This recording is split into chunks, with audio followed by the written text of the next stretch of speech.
The following video may contain sensitive topics. The views and opinions of the presenter to these are plainly his own. Furthermore, any and all views and opinions of the presenter do not in any way reflect the views, opinions, statements, and advocacies of his personal contacts, his family, his affiliations, and his profession. While the presenter makes a commitment that all content is original, he is obliged to cite references or acknowledge resources mentioned or used in the production of this video. This disclaimer is also written in the description below.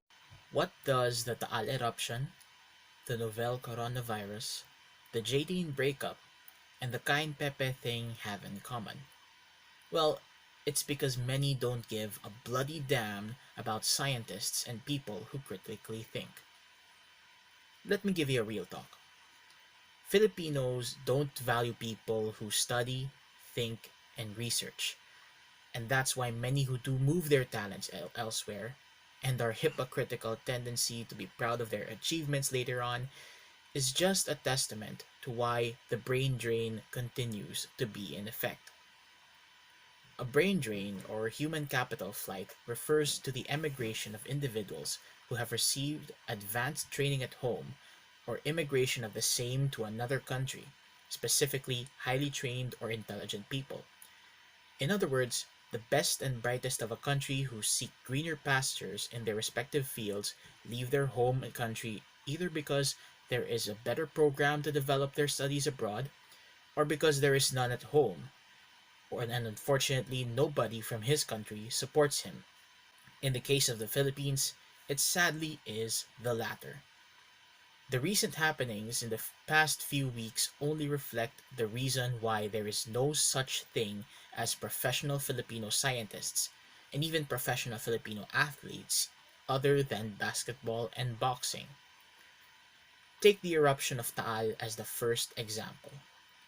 The Philippine Institute of Volcanology and Seismology, or PHIVOLCS, has issued an Alert Level 1 for Taal since March 2019, almost a year before it erupted first thing in 2020. In general, its parent agency, the Department of Science and Technology, or DOST, is under-budgeted, if not understaffed.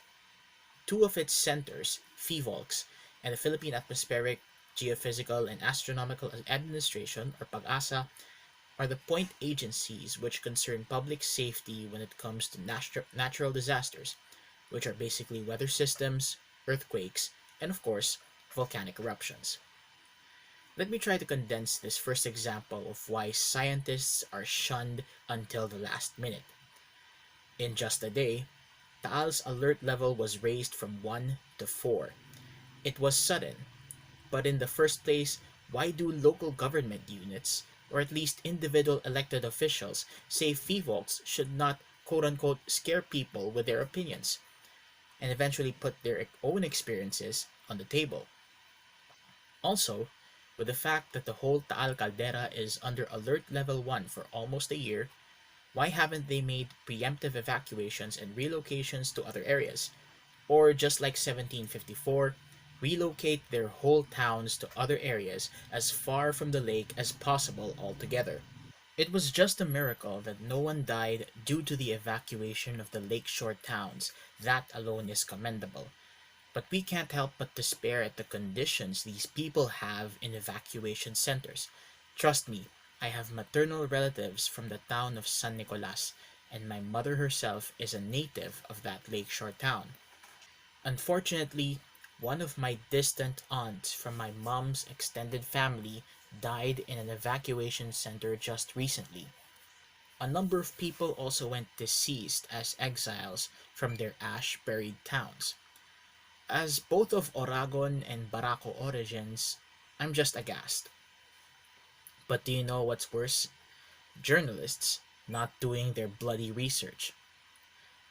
I will never have the patience of PHIVOLCS's Mariton Bornas in explaining time and again that it is not them calling the shots on what to do with the people within the danger zone and high-risk areas. That PHIVOLCS is just there doing their bloody job of monitoring the volcano and that the job of whether or not people should go back to their homes falls on the local government. And as we all know, local governments and those who head them have vested interests in one way or another, and that is a story for another day. But let me end this part with this short anecdote.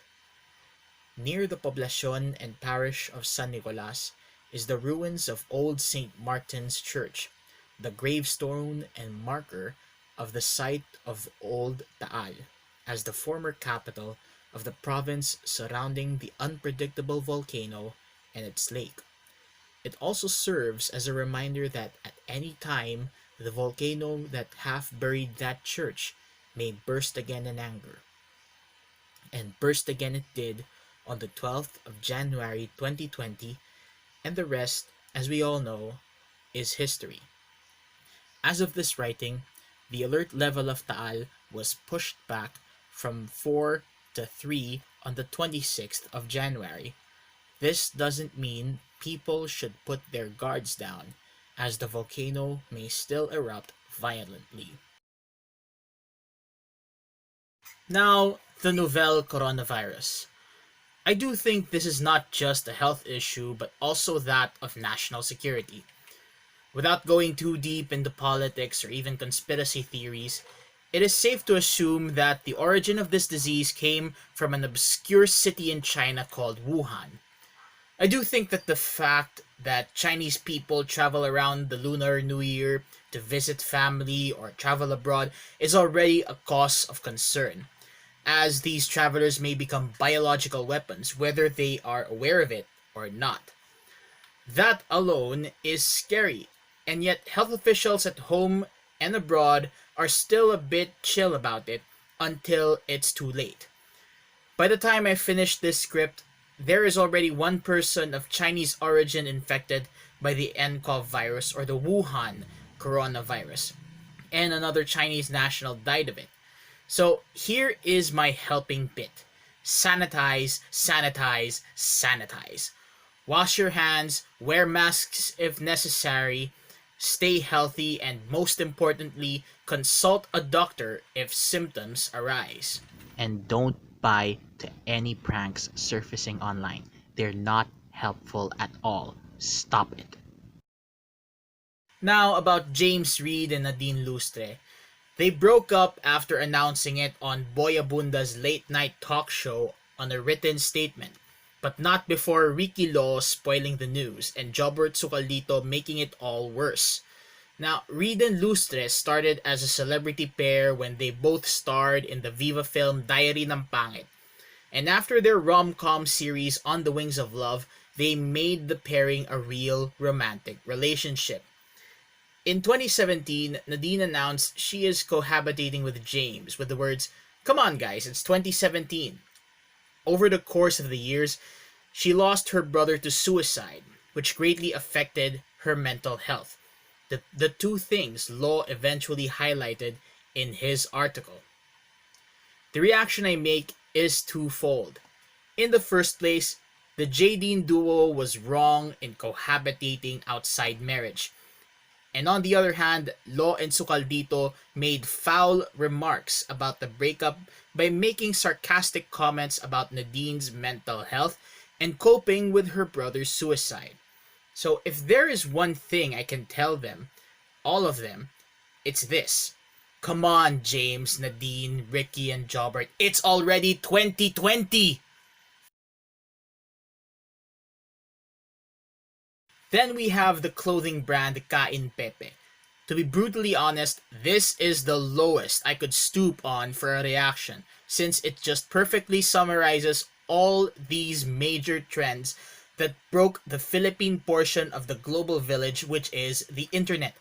And I don't really care less why people are quick to see things like these and are slow to react on and get on with realities like natural disasters, critical thinking, and academic research.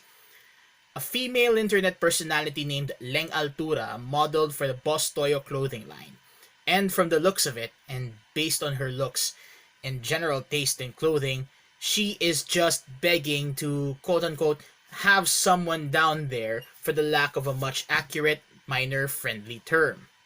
But before I go on, I have already dealt with Altura and her appearance in Rafi Tulfo in action, as well as the confrontation she had with Mark Jason Warnakulahewa, aka Makagago, in the show, in my latest Salty Reactions. The link to that video in the description below. I deem it unnecessary and should not have been dealt with on national television. All the more in Rafi Tulfo's YouTube channel. And in speaking of Rafi Tulfo, I have. Let me just get outside the script here, and I would like to share you about Rafi Tulfo's daughter Maricel. Actually, I have been classmates with her in one or two courses in college. So, in technically, she's an irregular student back in college, but all the more, it's a great honor that I have been rubbing shoulders with her in the classroom setting. And now that she is now known for being Rafi's daughter, idol Rafi's daughter, uh, she's somehow coming out of the shadow of it and paving her own path by creating her own YouTube channel.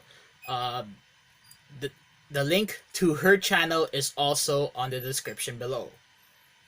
As aftermath of that incident, I realized that Altura is also a victim here of cyberbullying and shady innuendos brought about by Boss Toyo's concept of, well, my channel is never intended for children in the first place, so I can call it as it is, but on second thought, I might be Copa Strike even if I'm not supposed to be, so I'll just call it French kissing a girl downstairs, okay?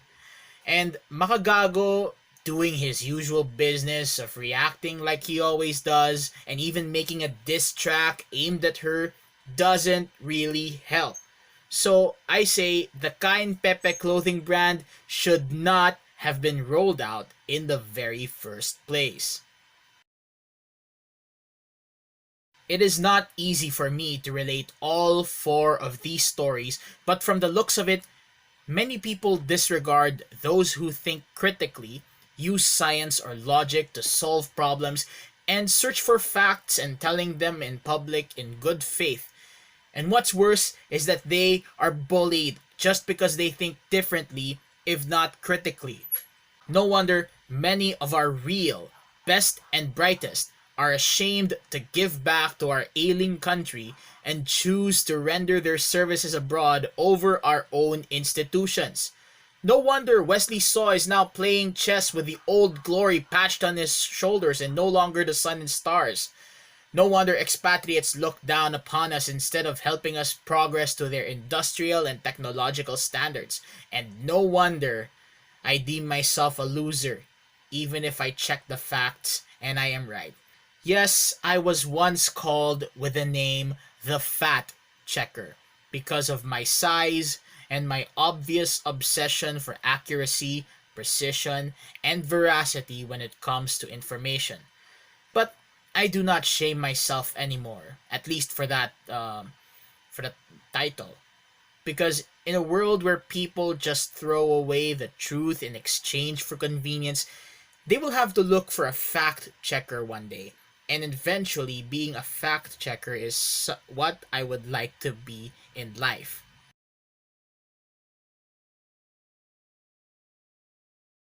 Before I end this video, I would like to add this. Through everything that has happened in the first 31 days of 2020, the virtual witness of such trends, at least in this country, is the social media platform Twitter. As the years go by, everything that trended has been, sadly, blown out of proportion. I then remembered one of the rare times Felix Kjellberg, aka PewDiePie, went off his upload routine and language censoring and gave Twitter the finger in his video entitled I Hate Twitter.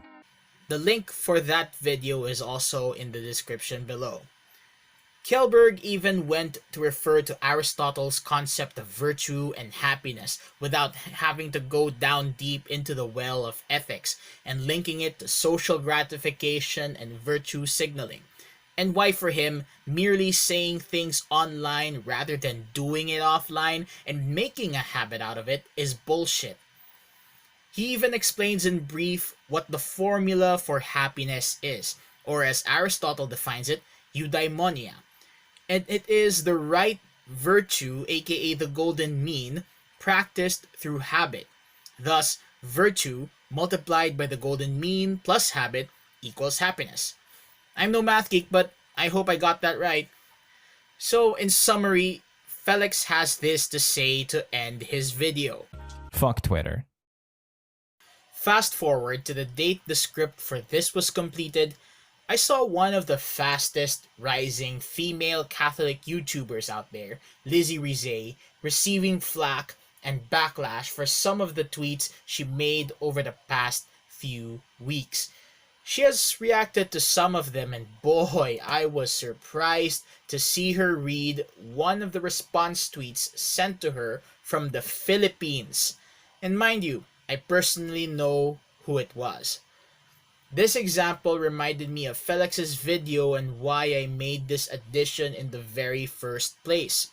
While Lizzie admits some of her commentaries have been way overboard and sometimes uncalled for, and I do commend her for that, people who just can't stand things like that proceed to throw shades and shit at her just because she views Catholicism from a Protestant background or point of view.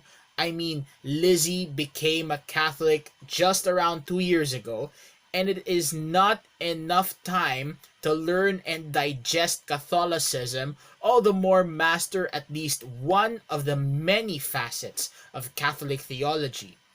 I'm not calling out the meanies, but I just wanted to say that every Catholic walks his own pace towards heaven, in the hopes that he will be admitted there when he dies.